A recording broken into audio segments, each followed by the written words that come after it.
హనుమాను గురుదేవులు నాయద పలికిన సీతారామ కథ నే పలికద సీతారామ కథ.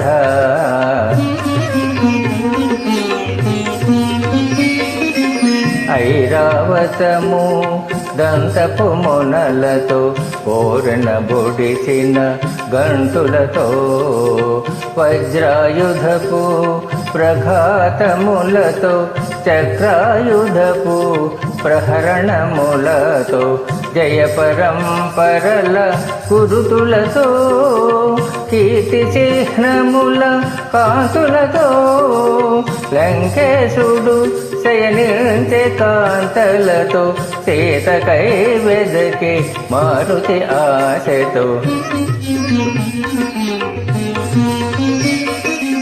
వినపరాశివలే నల్లని వాడు తీక్షణ దృక్కుల లోహితాక్షుడు రక్త చందన చర్చిత గాత్రుడు సంధ్యారుణ ఘన తేజోవంతుడు సతుల గూడి మధు గ్రోలినవాడు ప్రతికేళి సలిపి సోలినవాడు లంకేశుడు శయనించే కాంతలతో సీతకై వెదకే మారుతి ఆశతో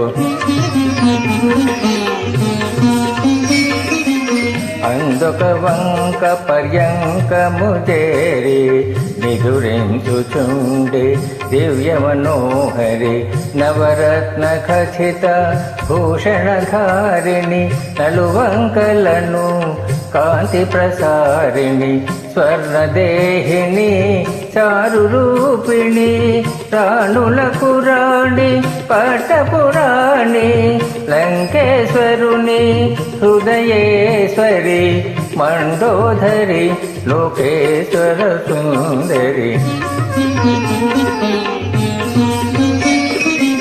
మండోదరిని జానకి అనుకొని ఆడుతూ పాడుతూ గంతులు పెట్టి పాలము బట్టి ముద్దులు పెట్టి నేలను గోటి భుజములు దాటి స్తంభం లగసి క్రిందకు దుమికి పల్లెటీలు కొట్టి చెంగున చూటి చంచలమౌ కపి స్వభావమును పవనతనయుడు ప్రదర్శన చేసెను.